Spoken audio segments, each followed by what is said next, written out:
Hello guys, last episode में हमने देखा था फैंगजियान वैली के मास्टर और इविल बीस्ट किंग के बीच बहुत ही खतरनाक फाइट हुई थी।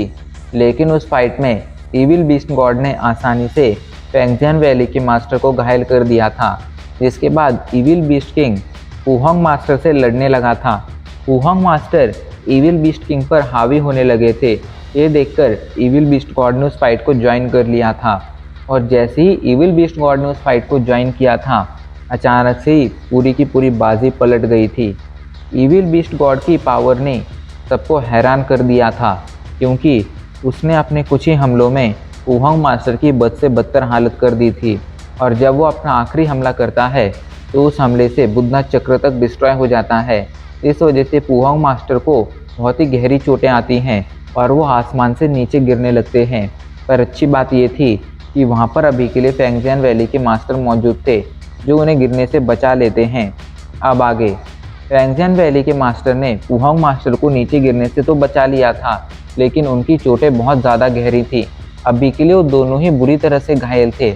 ऐसे में अभी के लिए समझा जा सकता था कि इविल बीस्ट गॉड कितना ज़्यादा पावरफुल है, क्योंकि उस अकेले ने इन दोनों को बुरी तरह से घायल कर दिया था। इन दोनों को हराने के बाद इविल बीस्ट गॉड आसमान में मौजूद इविल बीस्ट किंग की पीठ पर जाकर बैठ जाता है। वो अभी के लिए बहुत ज़्यादा शांत लग रहा था, जैसे कि उसे वुहोंग मास्टर और फैंगजियान वैली के मास्टर को हराना कोई बड़ा काम न लगता हो। उस अकेले ने ही अभी के लिए 3 ग्रैंड मास्टर में से 2 को हरा दिया था। अभी के लिए बस क्विंगन सेक्ट के ग्रैंड मास्टर बचे हुए थे, लेकिन किसी को भी क्विंगन सेक्ट के ग्रैंड मास्टर आसमान में दिखाई नहीं पड़ रहे थे। पता नहीं वो कहाँ गायब हो गए थे।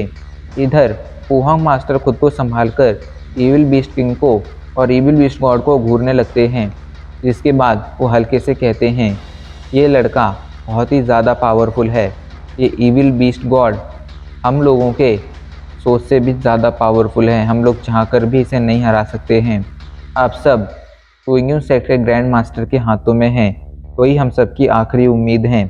इधर इविल बीस्ट गॉड भी अभी के लिए वुहोंग मास्टर को ही देख रहा था। वो हल्के से कहता है, इस बूढ़े में थोड़ा तो दम था, पर खैर ये चाहकर भी मुझे नहीं हरा सकता है। वुहोंग मास्टर और फैंगजियान वैली के मास्टर के हारने की वजह से सभी गुड फैक्शन के डिसाइपल्स और कल्टिवेटर्स काफ़ी ज़्यादा परेशान हो गए थे। किसी को भी अभी के लिए अपनी जीत की कोई संभावना नहीं दिख रही थी। और तभी अचानक से टोंगटियान पीक के आसपास मौजूद वो बड़ा सा तालाब ज़ोर ज़ोर से कांपने लगता है। अचानक से उसमें से एक बड़ा सा बवंडर फॉर्म होता है, और उस बवंडर से एक बहुत ही बड़ा बीस्ट बाहर आता है। सभी लोग उस बीस्ट को देखने लगते हैं। एक क्विंगन सेक्ट का गार्डियन बीस्ट था। क्विंगन सेक्ट के गार्डियन बीस्ट को वहाँ देखकर सभी लोग दोबारा से खुश हो जाते हैं। सभी को अभी के लिए अपनी जीत की एक उम्मीद दिखाई पड़ रही थी। तभी उनकी नज़रें उस बीस्ट के पीठ पर पड़ती हैं। उस बीस्ट की पीठ पर अभी के लिए ग्रैंड मास्टर मौजूद थे। ग्रैंड मास्टर अब इस फाइट को ज्वाइन कर चुके थे। वो ही अब आगे की फाइट को संभालने वाले थे। ग्रैंड मास्टर को वहाँ देखकर सभी राहत की सांस लेते हैं। तभी अचानक से सभी की नज़रें उस बीस्ट पर पड़ती हैं जिस पर ग्रैंड मास्टर बैठे हुए थे। गार्डियन बीस्ट अभी के लिए काफ़ी ज़्यादा गुस्से में लग रहा था, जैसे कि इविल बीस्ट गॉड को वहाँ देखकर उसे बिल्कुल भी खुशी नहीं हुई है। अचानक से गार्डियन बीस्ट जोरदार तरीके से दहाड़ता है। उसके दहाड़ने की वजह से उसके शरीर से एक पावरफुल एनर्जी निकलती है, जो एक बहुत ही बड़ी फॉर्मेशन में बदल जाती है। सभी को अभी के लिए एक फॉर्मेशन दिखाई पड़ रही थी, जिसके बीचों बीच एक बहुत ही बड़ी स्वॉर्ड थी। तभी ग्रैंड मास्टर अपना हाथ आगे करते हैं और उस बड़ी सी स्वॉर्ड को पकड़ लेते हैं। सभी लोग जैसे उस स्वॉर्ड को देखते हैं, सभी की आंखों में खुशी दिखाई पड़ने लगती है, क्योंकि सभी लोग इस बड़ी सी स्वॉर्ड को अच्छी तरह से पहचानते थे। ये स्वॉर्ड कुछ और नहीं बल्कि सेलेस्टियल स्वॉर्ड थी। अभी के लिए फाइनली ग्रैंड मास्टर ने सेलेस्टियल स्वॉर्ड फॉर्मेशन को एक्टिवेट कर दिया था। सेलेस्टियल स्वॉर्ड को वहाँ देखकर सभी लोग बहुत ज़्यादा खुश हो जाते हैं और ज़ोर ज़ोर से ग्रैंड मास्टर को चीयर करने लगते हैं। फाइनली 10 साल बाद आखिरकार ग्रैंड मास्टर दोबारा से इसका यूज़ करने वाले थे। सेलेस्टियल स्वॉर्ड फॉर्मेशन की पावर कितनी थी इसका कोई भी अंदाज़ा नहीं लगा पाया था, लेकिन जिस तरह से उसने हर बार क्विंगन सेक्ट की रक्षा की थी, ऐसे में समझा जा सकता था कि इसकी पावर बिल्कुल भी नॉर्मल नहीं है। इधर इविल बीस्ट गॉड भी अभी के लिए सेलेस्टियल स्वॉर्ड फॉर्मेशन को ही देख रहा था, लेकिन इस पावरफुल फॉर्मेशन को देखने के बावजूद उसके चेहरे पर थोड़ी भी परेशानी नहीं दिखती है। वो तो बस हल्के से मुस्कुराता है और हंसते हुए कहता है, तुम्हारे हाथ में मौजूद एक खिलौना सच में बहुत ज़्यादा अच्छा है। चलो अब देख ही लेते हैं इसकी पावर कितनी है, क्या ये मुझे रोक पाएगा। ये सुनकर ग्रैंड मास्टर कसकर सेलेस्टियल स्वॉर्ड को पकड़ लेते हैं। वो अब पूरी पावर से फाइट करने वाले थे। इविल बीस्ट गॉड को इस तरह हंसता देख ग्रैंड मास्टर को भी काफ़ी ज़्यादा गुस्सा आ गया था। वो जल्दी से अपना हाथ लहराते हैं। उनके ऐसा करते ही सेलेस्टियल स्वॉर्ड फॉर्मेशन एक्टिवेट हो जाती है और अचानक से ही उनके हाथ में मौजूद सेलेस्टियल स्वॉर्ड में से पावरफुल एनर्जी निकलने लगती है। उस एनर्जी को जैसे ही इविल बीस्ट गॉड फील करता है, उसके चेहरे के एक्सप्रेशन भी बदल जाते हैं। अब उसका चेहरा थोड़ा सीरियस हो जाता है, जैसे कि अब वो भी इस मैटर को सीरियसली लेने लगा हो। वहीं अभी के लिए पूरी दुनिया के कल्टीवेटर्स अपनी सांसें थामकर इस मुकाबले को देख रहे थे। यही मुकाबला उनका फ्यूचर डिसाइड करने वाला था। ग्रैंड मास्टर ही उनकी आखिरी उम्मीद थे। ऐसे में अगर ग्रैंड मास्टर हार जाते तो फिर उन्हें बचाने वाला कोई भी उस दुनिया में नहीं बचता। पर सभी को सेलेस्टियल स्वॉर्ड फॉर्मेशन पर पूरा भरोसा भी था। तभी सीन चेंज हो जाता है और हमें मून केव का सीन दिखाया जाता है। मून केव के बाहर अभी के लिए दो लड़के एक दूसरे के आमने सामने खड़े हुए थे। दोनों की आंखों में अजीब से एक्सप्रेशन थे। उनके एक्सप्रेशन समझना काफ़ी ज़्यादा मुश्किल हो रहा था। दोनों की एक्सप्रेशन में गुस्सा, दर्द, प्यार, दोस्ती, हर तरह का एक्सप्रेशन देखा जा सकता था। जिंगयू के मन में अभी के लिए यही सवाल दौड़ रहा था, क्या ये वही लड़का, वही जाओ फैन है जिसे वो बचपन से जानता था, या फिर अब ये बदल चुका है। उसकी आंखों में अजीब सा दर्द दिखाई पड़ रहा था। उससे अपने दोस्त की ऐसी हालत देखी नहीं जा रही थी। वो गुस्से में कहता है, आखिर क्यों तुमने उस ओल्ड मैन को मारा? वो तो बस एक मामूली सा ओल्ड मैन था जो अगले कुछ दिनों में मरने ही वाला था। इसके बावजूद तुमने उसे क्यों मारा? जिंगयू के सवाल पर जाओ फैन अचानक से काफ़ी ज़्यादा परेशान हो जाता है। वो ये कहना चाहता था कि मैंने उसे नहीं मारा है, पर शायद अभी के लिए उसके इमोशन उसके ही कंट्रोल में नहीं थे। वो अचानक से अपनी मुट्ठी भींच लेता है और गुस्से में कहता है, मैंने उस ओल्ड मैन को मारा। मैंने उस ओल्ड मैन को इसलिए मारा क्योंकि वो ओल्ड मैन मेरे रास्ते में आ रहा था। ये सुनकर जिंगयू चौंक जाता है और कहता है, तुम्हारे रास्ते में? आखिर तुम ऐसा क्या करना चाहते थे जो वो ओल्ड मैन तुम्हें वो करने से रोक रहा था? इस पर जाओ फैन चुप हो जाता है। वो कुछ नहीं कहता है। जिंगयू गुस्से में कहता है, जाओ फैन, मैंने तुम्हें हमेशा अपने भाई जैसा ट्रीट किया है। जब से हमारा गांव डिस्ट्रॉय हुआ था, हमारा घर डिस्ट्रॉय हुआ था, तब से मैं अकेला पड़ चुका था। जिसके बाद मैंने तुम्हें अपना भाई मान लिया था और मैं पिछले न जाने कितने सालों से इस रिलेशन को निभाता आया हूँ। पर अब मुझे ऐसा लग रहा है कि सिर्फ मैं ही तुम्हें अपना भाई मानता था। तुमने कभी भी मुझे अपने भाई की तरह ट्रीट किया ही नहीं। तुम्हारे लिए तो मैं बस एक नॉर्मल इंसान था।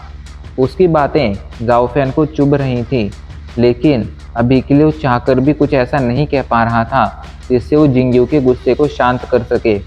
जाओ फैन जिंगयू को घूरते हुए कहता है, क्या तुम उस ओल्ड मैन के लिए मुझसे फाइट करोगे? मुझे मारने की कोशिश करोगे? इस पर जिंगयू उसे घूरते हुए कहता है, मैंने तुम्हें हमेशा से एक अच्छा इंसान समझा था। मुझे लगा था कि भले ही तुम अभी के लिए ईविल फैक्शन में चले गए हो, पर एक ना एक दिन तुम उस ईविल फैक्शन को छोड़कर दोबारा से क्विंगन से लौट आओगे। पर अब मुझे समझ आ रहा है कि ये बस मेरा वहम था। तुम कभी भी नहीं बदलोगे।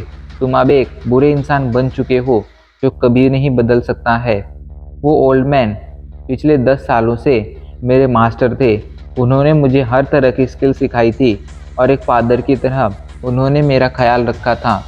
वो मेरे लिए मेरे फादर जैसे थे और तुमने उन्हें मारा है।